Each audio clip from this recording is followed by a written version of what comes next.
known as RFP number 2019-000043. My name is Brian Hancock. I am the purchasing agent in charge of soliciting this project. First, what we're going to do is go over what to expect during this meeting, and then at the end, I'll come back up and give you a timeline of where we're going from here. There's been several questions submitted,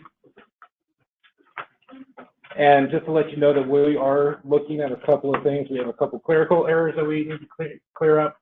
We're also, the biggest one is probably we're looking at the mandatory criteria. Those changes are going to be published at the same time as we publish the answers to your questions. All the information is going to go out at the same time, but I am accepting questions at this time. So if you have any questions, send them to me. You can send me multiple emails. I'm okay with that.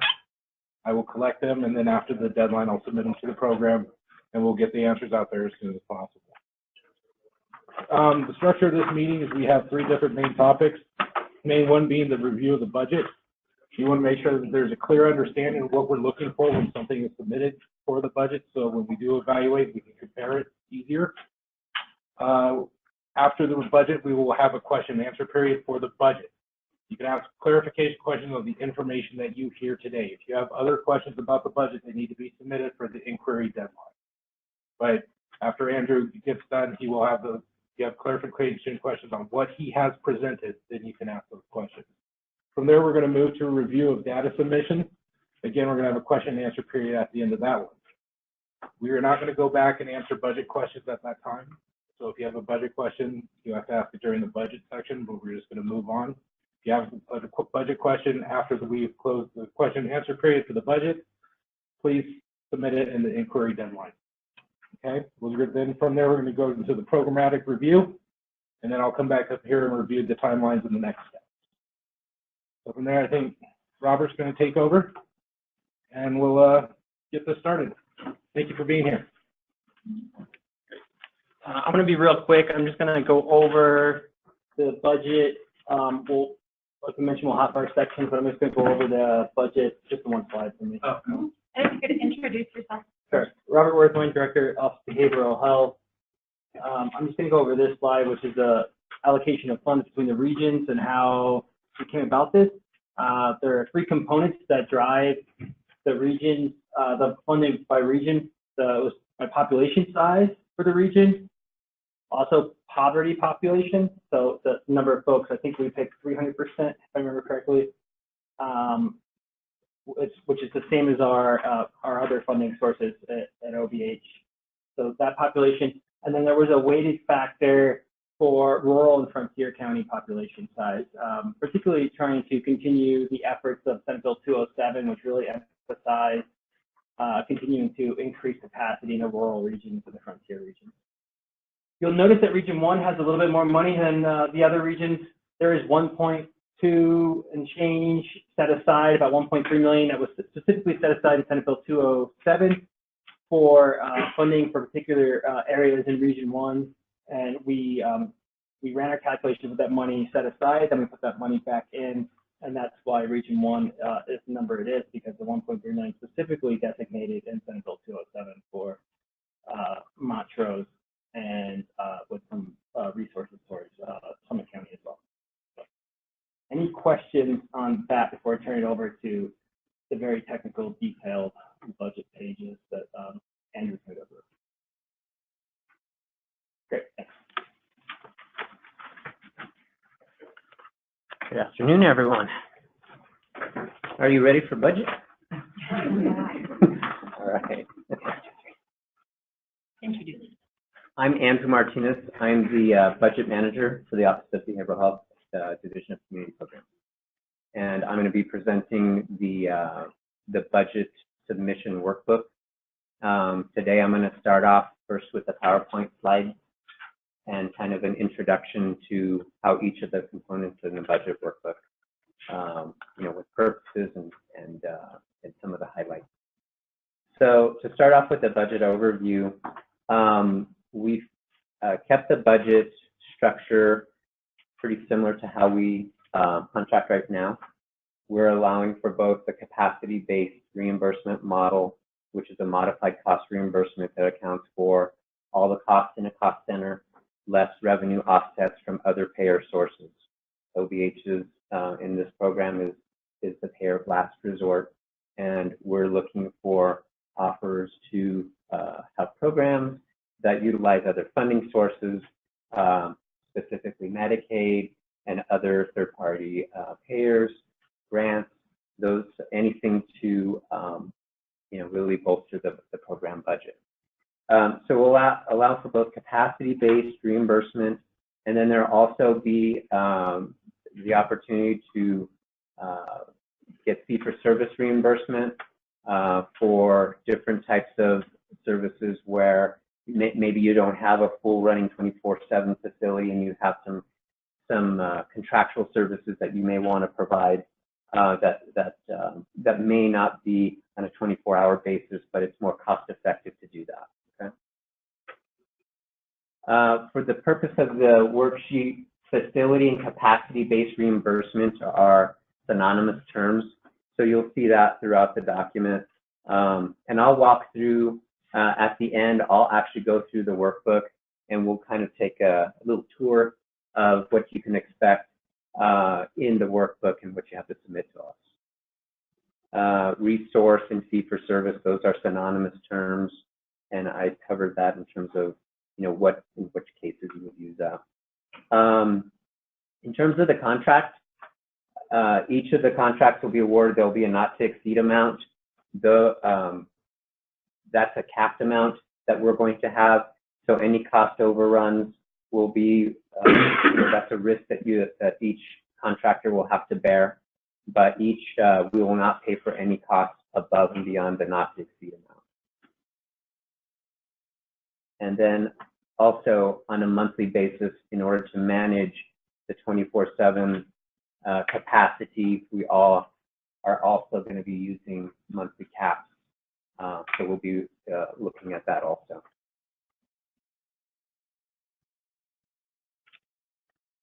So when we get into the workbook, there is a table of contents at the beginning of the workbook, and it has all the details in terms of all the different workbooks or spreadsheets that are within the workbook.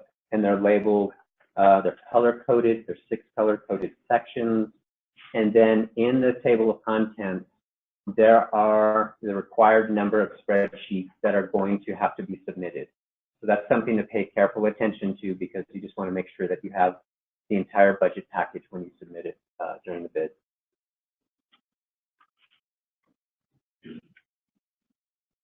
So as I said, on the table of contents, where you're going to see areas where you're going to have to submit more than one spreadsheet, you're going to see the minimum of 1. So in these cases, if you're a region that may have multiple teams or multiple facilities, you're going to have to submit a set of spreadsheets for each facility or team. And I'll go into more detail as to how all this works. So I'm not sure if folks in the room can see this, but here's the hierarchy of how the budget is put together. First, we're going to start off with a crisis budget by modality. That's a summary spreadsheet that basically all the other spreadsheets, all the other modalities will feed into this spreadsheet, and it'll total up all the costs on that. Okay. And we'll go through, and there's a section for, we'll have master ASO, mobile, crisis stabilization, master walk-in, and master respite.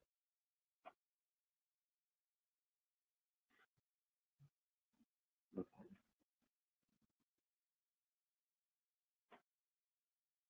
We've already covered that in terms of the crisis services budget by modality. That's going to be the roll-up spreadsheet. Administrative service organization. This will be the managing entity of all the services. And one of the things in this spreadsheet, and I'll walk you through it, it'll show you exactly which are the minimum positions that should be staffed in the as part of the ASO entity. indirect costs are capped at 15% of the total ASO budget. So that's something to keep in mind. It's not an absolute that you bid up, everybody bids 15%. That will also be evaluated during the evaluation process. So that's something to keep in mind. Part of the budget, we're looking at, cost effectiveness and where do we want to have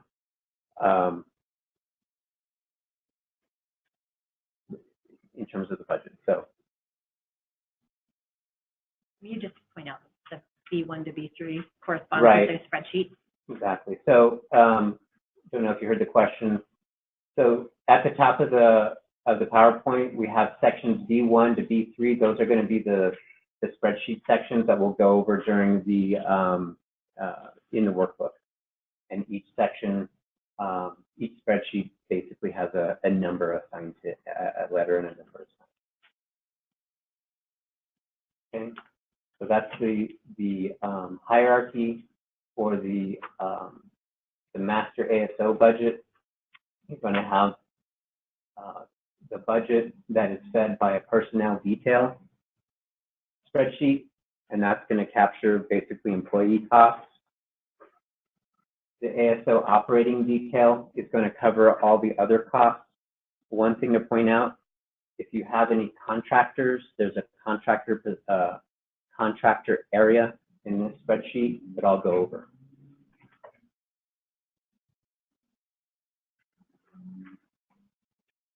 So the mobile section of the budget, we have a master budget that accounts for multiple mobile teams. So you'll see specific columns for each team, and there will be, we're asking that you put in the counties or the areas covered by each of the mobile teams in the spreadsheet so that we can have a connection between what is, which areas of the state that each team is covering. Here's a look at the hierarchy. As I said here, with the mobile team, the personnel and the operating detail, if you have multiple teams, you'll have to submit a spreadsheet, a set of spreadsheets for each team, both personnel and operating.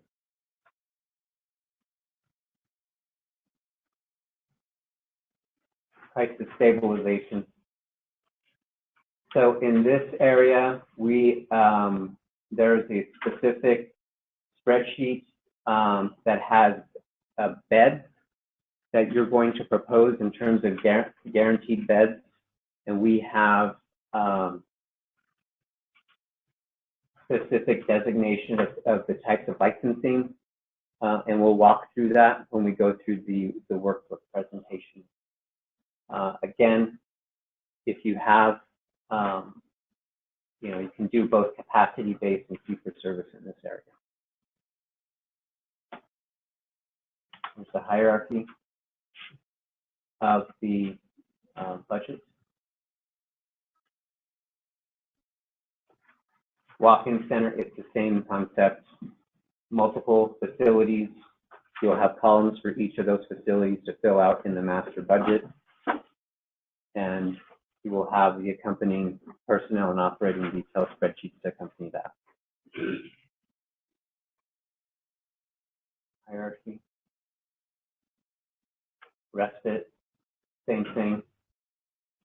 And then I will go through some of the specifics on respite in terms of how you may structure in terms of some folks may have per diem based respite care, or they may have hourly based respite care, and I'll show you exactly where to put that in the budget. Okay.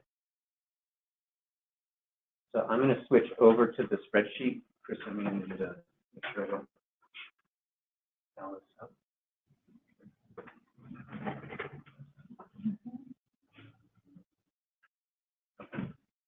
To talk about the row and column, if that loud.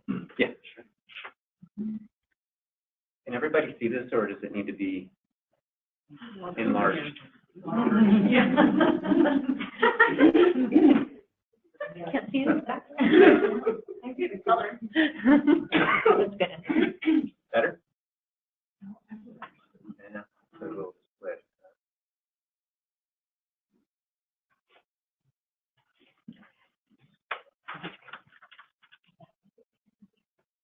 Well, part of it is. Okay.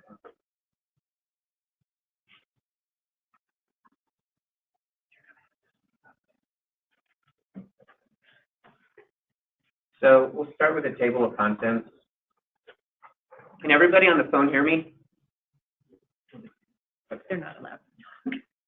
So right here in the cell B13, this is the start of the areas that you'll have to fill in. So you're going to put in the region number that you're bidding on, of course, your offer name, and then that will be consistent throughout the workbook. You'll have to put that information in. Want to make sure we have that in there. It's very important because there's a lot of information. We just want to make sure that none of your budget proposal gets lost. So that's the way we're going to make sure that it stays together. Starting in row 20, that is where all of the instructions start for each of the budget components that we just went through. So the A1 is going to be the crisis services budget by modality. And then in column C, there's instructions that talks you through how to link up all the different spreadsheets that are in the workbook in terms of linking up the, all of the master sheets will link up to that spreadsheet because it's a summary spreadsheet. So it'll walk you through that. In column D, it describes the number of spreadsheets that are required in the budget package. And I'm just going to kind of scroll through so you can see what it looks like in the instructions. Okay.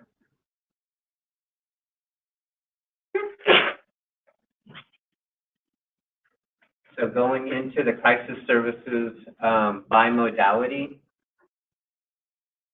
in column D, row 21 is where you're going to link up your master spreadsheets from the other other sections of the workbook, and they're color coded. So if you can see down here, we have colors. This is the master. The ASO section is in purple. So they're all color coded so that you can trace them back to which section goes with which.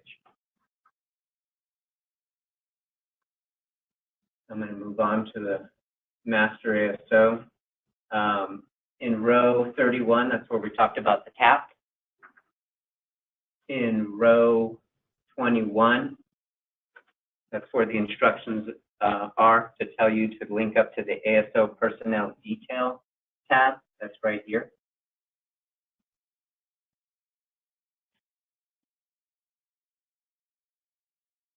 The other line items says the ASO operating detail.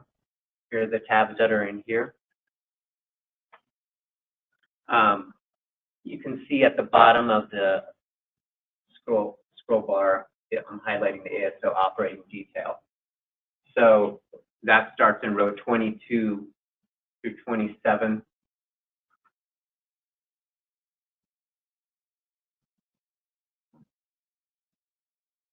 In row 31, D31, we talk about the need to justify the indirect cost. So as part of your budget submission, we want a narrative because you're going to have evaluators looking at this.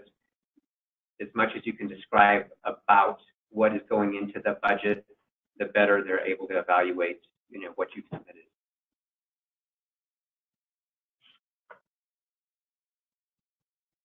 Personnel detail, and these spreadsheets, the format is very similar. So once you get the hang of personnel and the operating detail, all of the categories of expense, they follow the ANA guidelines, so they should look familiar to most of your financial folks.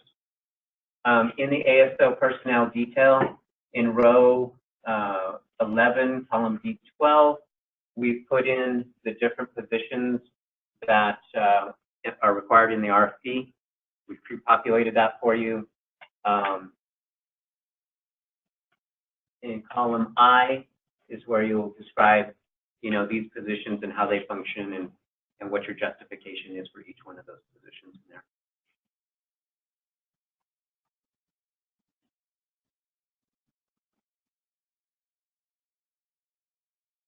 The operating detail spreadsheet follows the ANA guideline cost categories.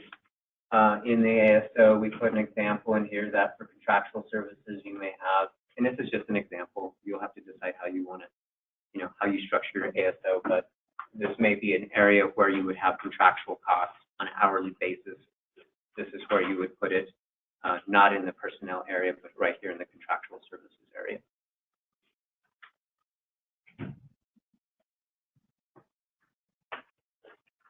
Moving on to the green section, the master mobile budget.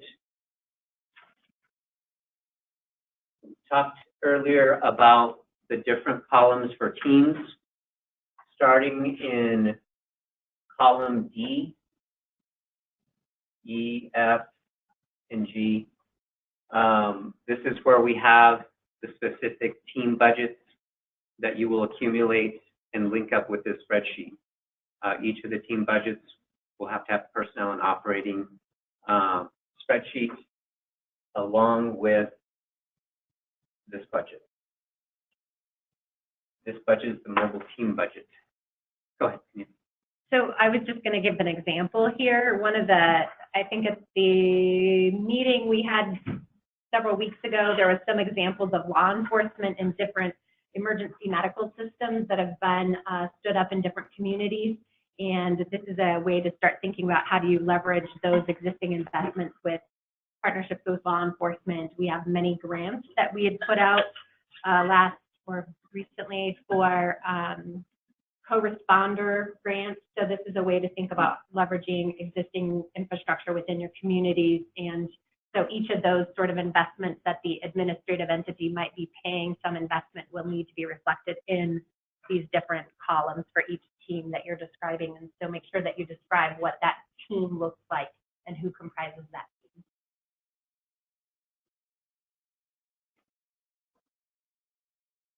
Okay.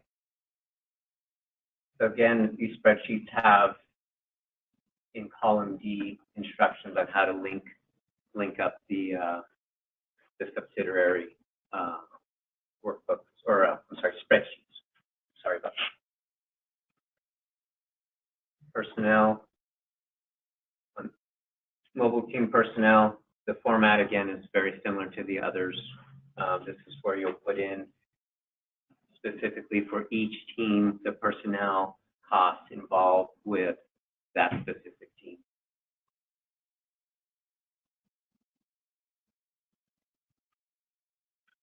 Mobile team operating and resources. You'll prepare a spreadsheet for each team on this one. And let me scroll through to see if there's anything there in terms of specialty instructions. Moving on to crisis stabilization, bed capacity. This is the spreadsheet that I referred to earlier that talks about, and I'm going to scroll over here to the right,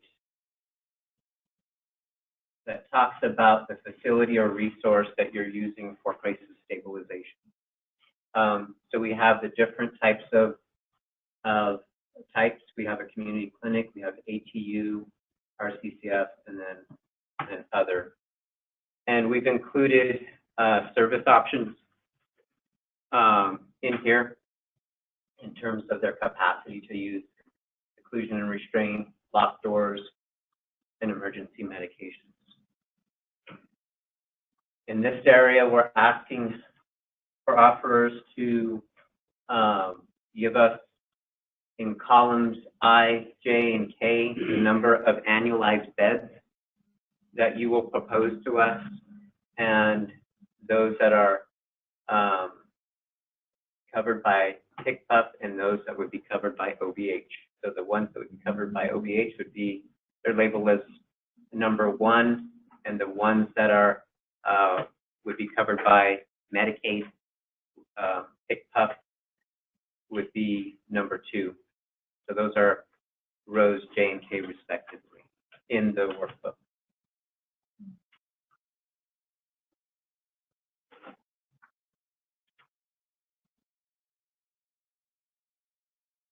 Okay, moving on.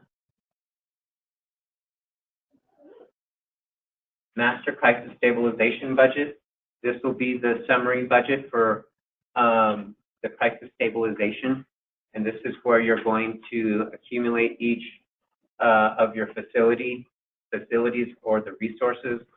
Again, we use the resource if you're going to contract out for maybe a service that's not going to be available, 24/7, and you're not funding it based upon capacity level budgeting.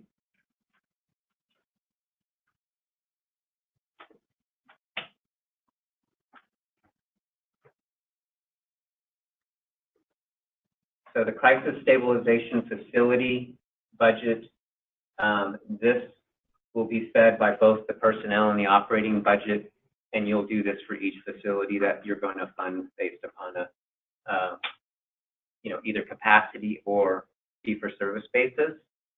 If you're going to do a fee-for-service basis type of facility, you would fill out this spreadsheet and link it to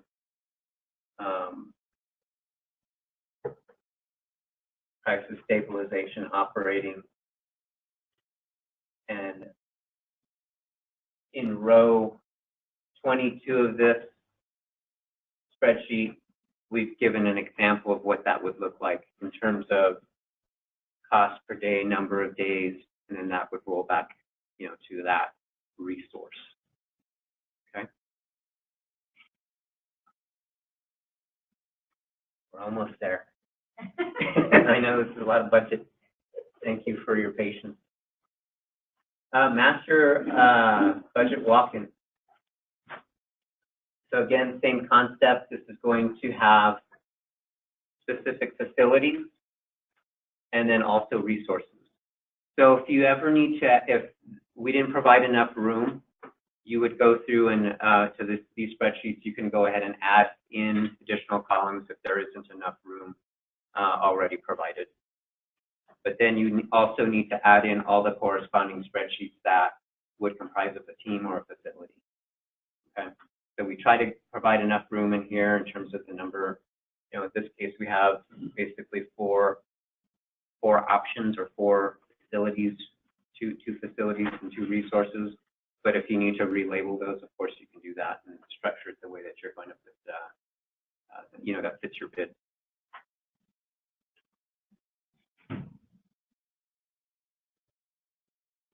Okay. Again, for walk-in facility, there's the accumulation spreadsheet here that'll accumulate both the personal services and the operating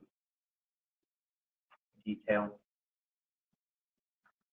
Moving on to respite, very similar to walk-in, you have either facility and resource, and this may be a case where some folks may choose to do it on a per diem basis or hourly basis, depending on what model of respite they want to offer.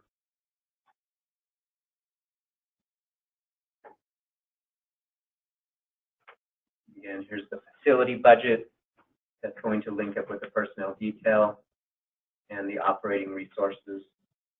And this specific spreadsheet for the operating resource detail for respite shows an example of what it could look like for a hourly type of pricing structure for respite. That would be in row 21 of this spreadsheet.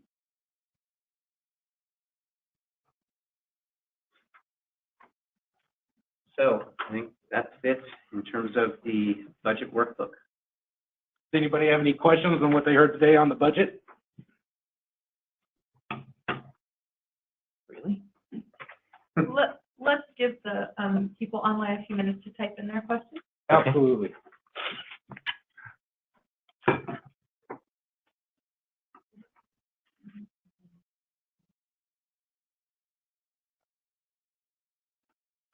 We've got one question. All right. Hold on a second. The first question is, what happens when 2 or more ASOs or regions are applying to use the same CSU services? So, for example, if there's 12 beds and they're in an area that overlaps, how do we address the budget for those two? Does this make sense to anybody? Yeah. So, yeah, I think that one's gonna. So we're going to default that question. Can you submit that during the written inquiry period? Because that's going to take further investigation. It's really not a clarification on the budget template itself, more of a how do I submit this type question with the RFP language. So I'd have to have that submitted for the written inquiries, please. I have another one. Thank you for sharing the region by region state funding breakout.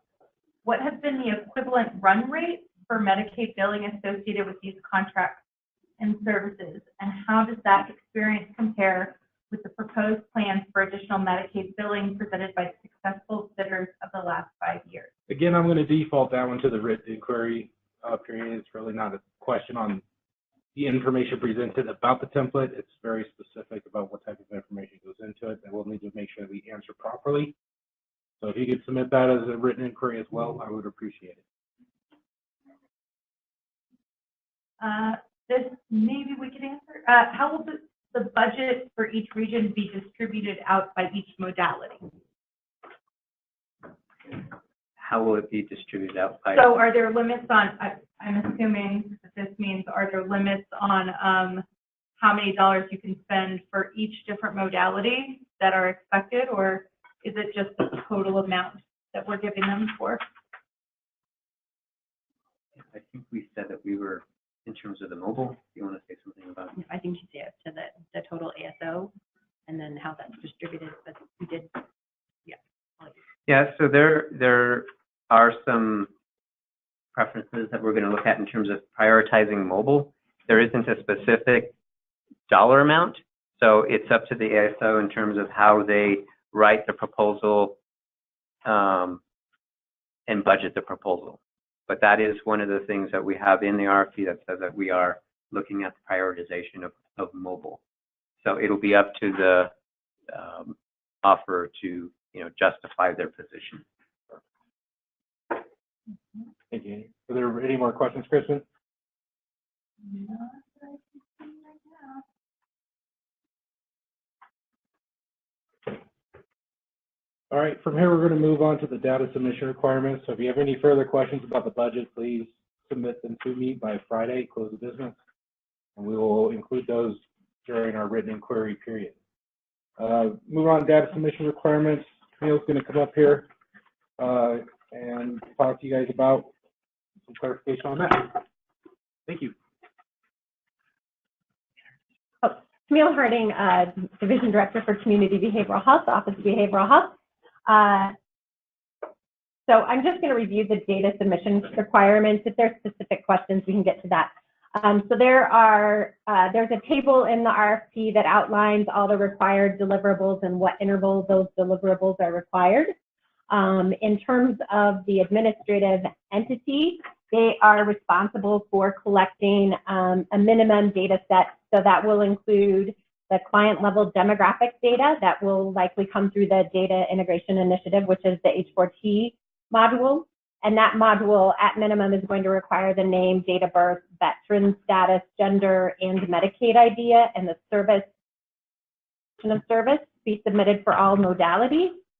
And then secondarily, for any claims that are submitted, we will require that those 837 files come to the Office of Behavioral Health, so we have a complete data set on utilization within each modality.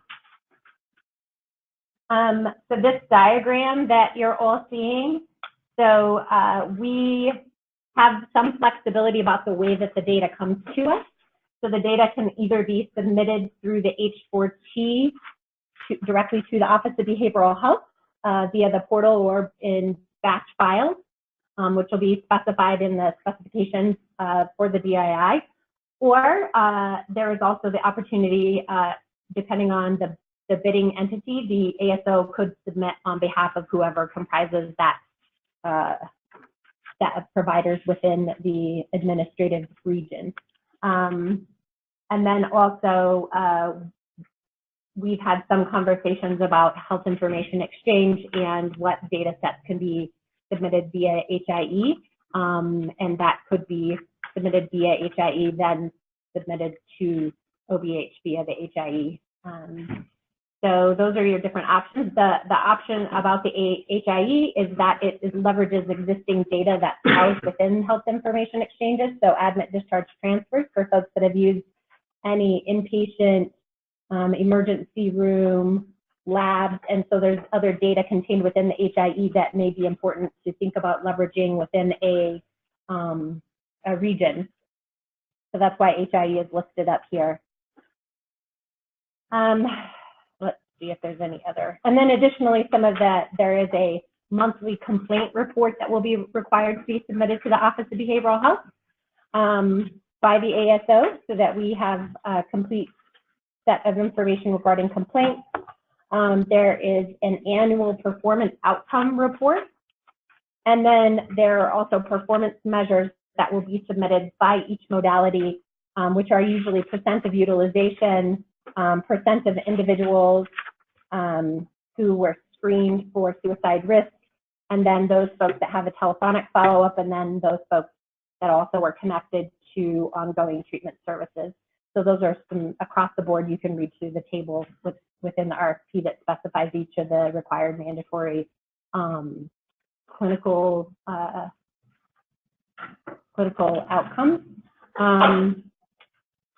And then let's see if there's any other high level. And then annually, each region is required to submit a performance outcome plan and outline what your clinical priorities and plans are for the region.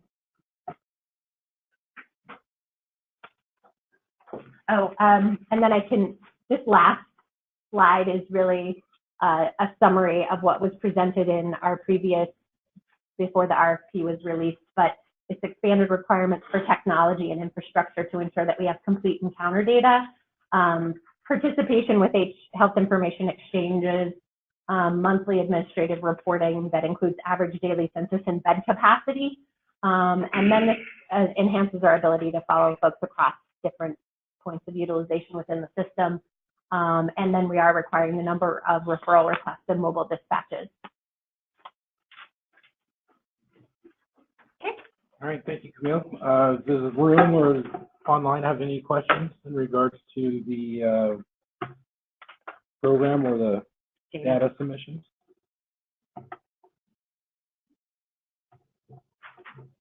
We'll give online a second to type up their questions if they have any.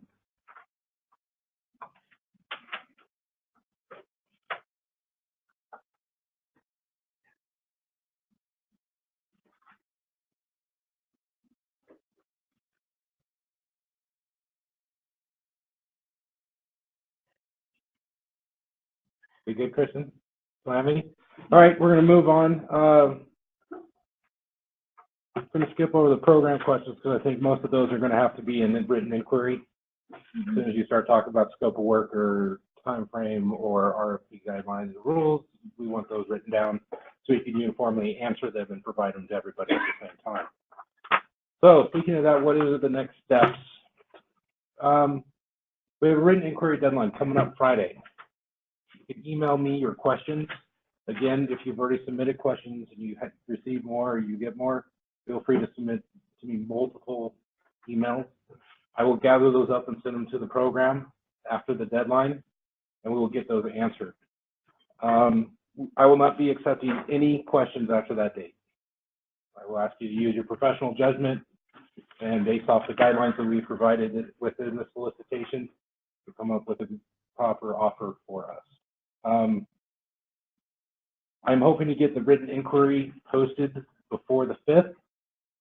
That way, it provides everybody who wants to submit a bid at least a month to finalize their offer and get it to me on time. This recording is going to be published it's going to be posted on Wednesday. And so I will be updating the DSS website with this presentation. We're also going to include the link on this presentation so you can go back and hear the audio of Andrew. It's just in case you didn't take good enough notes. Yeah. From there, we have a proposal submission deadline of 12 p.m. noon, 11/5/2018. Please read, be aware that it needs to be in my hands by noon, or there is a chance it will not be accepted. If you have any questions or comments about this RFP, please contact myself. My name's all over the advertisements, but it's brian.hancock@state.co.us. If you have any questions, crisis related, that is not crisis services, that is about this RFP, you can contact Christopher over here, such as if you have questions about the hotline or anything else that you may want to ask him. And then if you're not signed up for the OBH newsletter, please contact Liz Owens. There's lots of good information going out there with that all the time, so it'd be nice probably to be a part of if you're in that type of work. Does anybody have any RFP process questions that I can answer?